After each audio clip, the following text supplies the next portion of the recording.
అందరికీ నమస్కారం. IYR talks మొదలుపెట్టి ఎఫెక్టివ్గా పోస్టింగ్స్ మొదలుపెట్టి ఒక సంవత్సర కాలం అయింది. ఈ సంవత్సర కాలంలో సబ్స్క్రైబర్స్ బేసు 3,000 నుంచి 33,000 దాకా పెరిగింది. ఐవైఆర్ టాక్స్ను ఆదరిస్తున్న మీ అందరికీ నా ధన్యవాదాలు. భవిష్యత్తులో కూడా ఇదే రకంగా ఐవైఆర్ టాక్స్ని మీరు ఆదరిస్తారని ఆశిస్తూ ఉన్నాను. Thank you. నమస్కారం కృష్ణారావు గారు. ఐవైఆర్ టాక్స్కి పునఃస్వాగతం. ఈరోజు మనము భారతదేశంలో ముఖ్యంగా ఈ రాజకీయాలలో ఒక వింత ధోరణి పోకడ కనబడుతోంది. అంటే అది కాంగ్రెస్ కల్చర్ అయినా అనుకోవచ్చు, లేకపోతే మిగిలిన వాటిల్లో కూడాను లోకల్గా ఉండే పార్టీల్లో కూడా అది మనకి చాలా పకడ్బందీగా కనపడుతోంది. అటు మనము డిఎంకే చూసుకుంటే, అలాగే యూపీలో కానీ, అలాగే బీహార్లో కానీ, మిగిలిన కొన్ని రాష్ట్రాల్లో కూడాను ఎక్కడైతే రీజనల్ పార్టీస్ కింద ఉండేవి ఉన్నారో, అఫ్కోర్స్ కాంగ్రెస్లో మరి నెహ్రూ గారు, ఇందిరాగాంధీ, తర్వాత మరి రాజీవ్ గాంధీ, తర్వాత సోనియా గాంధీ, ఇట్లా మొత్తం అధికారం అనేది ఓన్లీ రాజకీయ వారసుల్లోనే ఉండాలని. ఇప్పుడు అది ఎంత వింత ధోరణి వచ్చిందంటే, రాజశేఖర రెడ్డి గారి మరణానంతరము జగన్మోహన్ రెడ్డి గారు నేనే వారసుని అని చెప్పి అప్పుడు ఆయన చేయడము, ఆయన కాంగ్రెస్ నుంచి పక్కా తెప్పించడము, దాంతో ఇదైపోయింది. సరే, జగన్మోహన్ రెడ్డి గారు షర్మిల సహాయంతో దాంతో ఆంధ్రప్రదేశ్లో ఎలక్షన్స్ వచ్చిన తర్వాత యాంటీ ఎస్టాబ్లిష్మెంట్ ఓటు మీద ఒక 5 ఏళ్ళకు పరిపాలించారు. సో ఆయన మళ్ళీ ఓడిపోయారు. ఓడిపోయిన తర్వాత ఆయన దీంట్లో ఉన్నప్పుడే మరి ఫ్యామిలీలో మధ్య భేదాభిప్రాయాలు అంతా ఎక్కడ ఇస్తున్నా డబ్బు దగ్గర వస్తుంది, అధికారం దగ్గర వస్తుంది. అట్లాగే ఇప్పుడు మనం ఇక్కడ కూడాను తెలంగాణలో కూడా చూసుకుంటుంటే అంతే చూస్తుంటే చాలా కన్ఫ్యూజన్ అనమాట. సో ఇట్లాంటి దాని మీద ఒక చిన్న డిబేటింగ్ పాయింట్ కింద కనుక్కుందామని. ఇప్పుడు ఏంటంటే, నిన్న మొన్న చూస్తే షర్మిల గారు ఏమన్నారంటే, వైఎస్ఆర్సీపీకి అసలైన రాజకీయ వారసుడు అంటే నా కొడుకే ఉంటాడు, నువ్వు అసలు ఎన్డీఏకి ఎట్లా సపోర్ట్ చేస్తావు, ఇదేదంతా అని చెప్పి ఆవిడ ఒక కొత్త థియరీని తీసుకొచ్చి మళ్ళీ మొత్తం అంతా చేస్తుంది. అసలు ఈ రాజకీయ వారసత్వం ఏమిటి, వీళ్ళందరూ ఇట్లాగా చేయడం అసలు ఎంతవరకు మంచిది అనేది ఏదో ఒకటి మటుకు పోకడనే చూసేది, నా పర్సనల్గా చూసేది. బీజేపీలో ఇట్లాంటివి రాలేదు ఇంతవరకు, ఏదో 1-2 ఉన్నా ఒక దీనికైతే తీసుకెళ్ళట్లేదు. సో ఈ రాజకీయ వారసత్వం మీద మీ అభిప్రాయాలు ఏంటి? ఏదో ఎంటైటిల్మెంట్, ఇది నా హక్కు, ఈ రాష్ట్రాన్ని పాలించటం నా హక్కు, నా కుమారుల హక్కు, ఇంకేమకు అధికారంలోకి రాలేదు, తమ్ముడో అన్నో చేస్తూ ఉన్నాడు.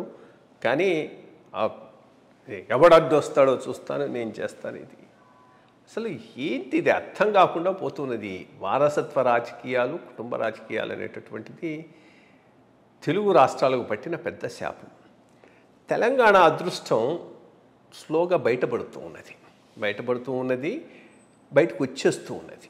బికాస్ బీఆర్ఎస్ 10 ఏళ్ళు పాలించిన తర్వాత అది కుటుంబ రాజకీయానికే నాంది పలకొచ్చు అనుకున్నా, వాళ్ళకు వచ్చిన ఘర్షణల వలన very early when the top man was there, అది కాస్త తెలంగాణ దీని నుంచి బయటపడే అవకాశాలు అవుపిస్తున్నాయి. ఆంధ్ర మాత్రం పూర్తిగా ఈ కుటుంబ వారసత్వ రాజకీయాల్లో కూరుకోకపోయింది.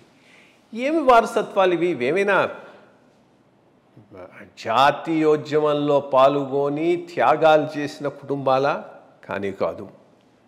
ఏదో వచ్చేసాయి, అదృష్టం వచ్చింది, నెగటివ్ ఓటు మీద అధికారంలోకి వచ్చారు. వచ్చిన తర్వాత ఆ ప్యాట్రనేజ్ని పట్టుకొని కొన్ని కాస్ట్ కాంబినేషన్స్ మీద సర్వైవ్ అవుతున్నారు. అటువంటి వాళ్ళు ఏదో ఇది మా ఎంటైటిల్మెంటు, ఇంకా మేము తప్పితే ఇంకెవరు ఈ రాష్ట్రానికి లేదు అని ఈ సైడ్ కానీ ఆ సైడ్ కానీ అంటాం. ఆంధ్రాకు పట్టిన పెద్ద దురదృష్టం. ఇది ఎప్పటికి పోతుందో మనకు అర్థం కావట్లేదు. రెండు సైడ్ల నుంచి కూడా అది వాళ్ళ హక్కులాగా భావిస్తున్నారు. దీనికి తోడు 2 బలమైన సామాజిక వర్గాలను రెండింటిని సపోర్ట్ చేస్తున్నాయి, వాళ్ళ ఇంట్రెస్ట్ను ప్రొటెక్ట్ చేసుకోవడం కోసంగా. ఆ కుటుంబ వారసత్వ రాజకీయం అట్లాగే కొనసాగితే ఒక సెట్ ఆఫ్ పీపుల్ ఈ సైడు ఆ సైడు అదే సామాజిక వర్గానికి చెందిన వాళ్ళు విపరీతమైన లబ్ధి పొందుతూ ఉన్నారు at the cost of the other people ఆ రాష్ట్రం. సో అందుకని వాళ్ళందరూ ముందుకు వచ్చి సహాయం చేస్తున్నారు. దానికి తోడు ఇటు ఎల్లో మీడియా తయారైంది, అటు బ్లూ మీడియా తయారైంది. ఇప్పుడు ఒకవేళ వారసత్వం ఇవ్వాలన్నా కానీ ఒక మీడియాను క్రియేట్ చేసుకోవాలి, చాలా చాలా అవసరం. ఎందుకంటే జాకీలు పెట్టి లేపడానికి ఓహో ఆహా అనటానికి అటు ఇటు 2 చోట్ల నీకు మీడియాలు ఉన్నాయి, ఇంకొక మీడియా కూడా లేదు, అది కూడా ఒకటి ఏర్పాటు చేసుకోవాల్సిన అవసరం ఉంది. అసలు రాజశేఖర్ రెడ్డి వారసత్వాన్ని గురించి కూడా కొద్దిగా అనలైజ్ చేద్దాం. Rajasekhar Reddy great leader, there's no doubt about that. కానీ సర్కమ్స్టాన్సెస్ ఆల్సో ఆయనకు చాలా కలిసి వచ్చాయి. మొట్టమొదటిది చంద్రబాబు నాయుడు గారు రూరల్ ఏరియాని నెగ్లెక్ట్ చేయటం, చాలా అర్బన్ సెంట్రిక్గా పోవటం. రెండోది కొన్ని వర్గాలను బాగా విస్మరించటం. సామాజిక వర్గాలకు తెలుగుదేశంలో ప్రాధాన్యం లేదు, వాళ్లకు పాలు పంచుకునే అవకాశం లేదు అనేటటువంటి ఒక ఇంప్రెషన్ క్రియేట్ చేసేశారు. అవన్నీ రాజశేఖర్ రెడ్డికి తోడైనాయి. మూడోది ఆయన అందరినీ కలుపుకొని పోగలిగిన నాయకుడు, పెద్దగా కాస్ట్ సెంట్రిక్ పర్సన్ కూడా కాదు. సో ఇవన్నీ కలిసి వచ్చి ఆ కాంబినేషన్లో ఆయన అధికారంలోకి వచ్చాడు. అధికారంలోకి వచ్చిన తర్వాత ఆయనకున్న పెద్ద అడ్వాంటేజ్ ఏంటంటే చంద్రబాబు నాయుడు బిల్డప్ చేసినటువంటి ఫైనాన్షియల్ రిసోర్సెస్. సడన్గా భూముల మీద 10 కోట్లు వచ్చింది, 15,000 కోట్లు వచ్చింది. దాన్ని పెట్టి ఫ్రీబీస్ పంపి పాపులర్ అయినాడు. ఆ రకంలో ఆయన అప్పటికి కూడా సెకండ్ టర్మ్ వచ్చేది చాలా కష్టం, వచ్చి ఉండేవాడు కాదు.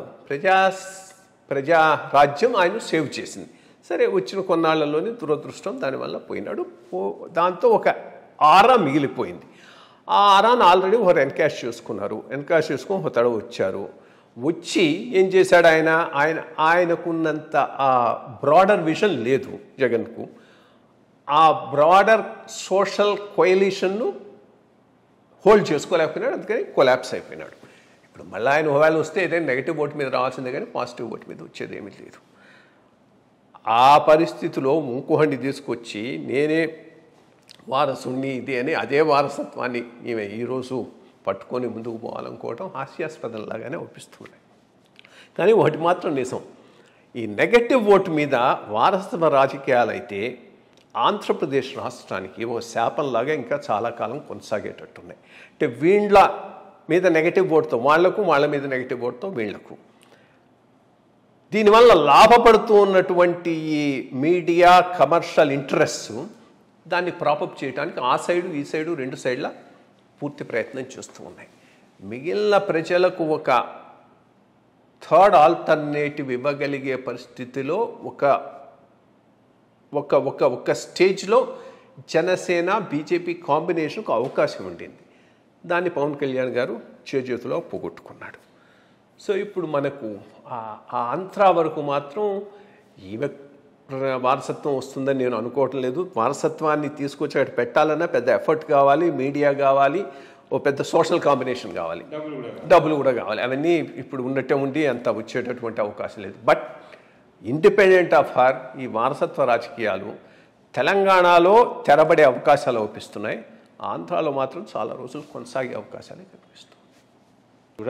అంటే చాలా వినడానికి కూడా హాస్యాస్పదంగా ఉండేదాన్ని రాజకీయంగా వీళ్ళు ఎత్తుగడలు, వాళ్ళు అంటే ఒక భూమి హక్కు కింద ఒక రాజకీయ హక్కుని ప్రకటించుకుంటున్నారు.